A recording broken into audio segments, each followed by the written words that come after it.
આજે મારે વાત કરવી છે બાપ અને દીકરીના સંબંધ વિશેની કે કેટલો પવિત્ર આ સંબંધ છે અને આશા રાખીએ કે તમને આ વાત જરૂર ગમશે.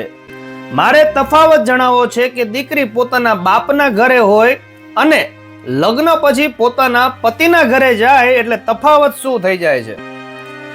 કોઈના બી ઘરે દીકરીનો જન્મ થાય એટલે લક્ષ્મીનો અવતાર કહેવાય છે. કહેવાય છે ને કે ભાઈ જેના ઘરે દીકરી હોય ને તે ખૂબ નસીબદાર હોય છે.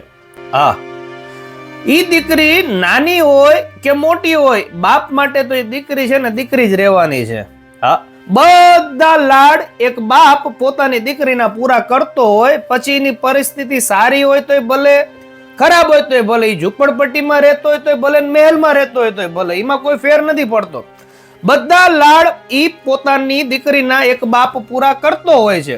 હવે તફાવત શું છે ઈ મારે તમને જણાવવો છે કે નાની દીકરી જ્યારે પોતાના બાપના ઘરે હોય ને એટલે એના પપ્પા રાત્રે 8 વાગે કદાચ ઓફિસેથી કે દુકાનેથી આવતા હોય કામ કરીને, એટલે દીકરી છે ને 7:30 વાગ્યાની બાયણા પાસે બેસીને એના પપ્પાની રાહ જોતી હોય કે હમણાં મારા પપ્પા આવશે, હમણાં મારા પપ્પા આવશે, મારા પપ્પા મારા માટે આ લાવશે. અને કદાચ એની કંઈક માંગણી હોય તો પપ્પા જેવા અંદર આવે ને એટલે તરત જ એ દીકરી કે પપ્પા મારે આજે આ વસ્તુ લેવી છે, ચલો ને મને લઈ જાવ ને. ગમે તેવો થાકેલો બાપ હોય ને એકવાર દીકરી ખાલી એટલું કે પપ્પા મારે આ વસ્તુ જોઈએ છે, પોતે બધું ચલવી લે. પરંતુ એક બાપ કોઈ દિવસ પોતાના દીકરીના શોખને ના નથી પાડી શક્યો. તફાવત એટલો છે કે દીકરી જ્યારે પોતાના બાપના ઘરે હોય ને ત્યારે ઈ એના બાપની રાહ જોતી હોય કે હમણાં મારા પપ્પા આવશે, હમણાં મારા પપ્પા આવશે. પરંતુ સમય ક્યારે બદલાય છે ખબર છે? લગ્ન કરીને જ્યારે તે દીકરી પારકી થાપણ થઈ જાય છે.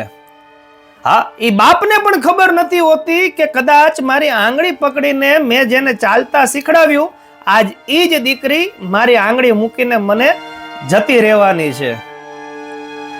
ઈ દીકરી મોટી થઈ જાય, પોતાના પતિના ઘરે જાય ને ત્યારે તફાવત એટલો છે કે જ્યારે બાપના ઘરે હતી ને દીકરી ત્યારે એના પપ્પાની રાહ જોતી હતી, અને લગ્ન પછી છે ને સાહેબ આખું વિચાર શ્રેણી ઊંધી થઈ જાય છે, સમય આખો બદલાઈ જાય છે. લગ્ન પછી ઈ બાપ રહ્યો ને ઈ દીકરીની રાહ જોતો હોય કે મારી દીકરી મારા ઘરે હવે ક્યારે આવશે. અને સાહેબ વાસ્તવિકતા તો ઈ છે કે ઈ જ દીકરીને પોતાના પપ્પાને મળવા માટે કેટલી વાર તો આજીજી કરવી પડે છે કે મારા પપ્પાના ઘરે જવું છે, ઘણો સમય થઈ ગયો, મારા પપ્પાની તબિયત નથી સારી, મારા મમ્મીની તબિયત નથી સારી, A to Z કોઈ પણ કામ હોય એ દીકરીને એના પિયરમાં જવું હોય ને તો ઘણી બધી રિક્વેસ્ટ કરે. ત્યારે બધાને સરખું નથી હોતું, આ એક જનરલ વાત છે. તફાવત એટલો છે કે દીકરી નાની હોય ત્યારે બાપની રાહ જોતી હોય અને લગ્ન પછી દીકરી એના સાસરે જાય ને એટલે બાપ છે ને એ દીકરીની રાહ જોતો હોય.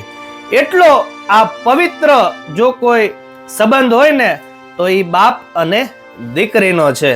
તમારું શું કેવું તે આ બાબતમાં કોમેન્ટ જરૂર કરજો. ચાલો મળીએ નવા વિડીયોમાં. થેન્ક યુ, આભાર.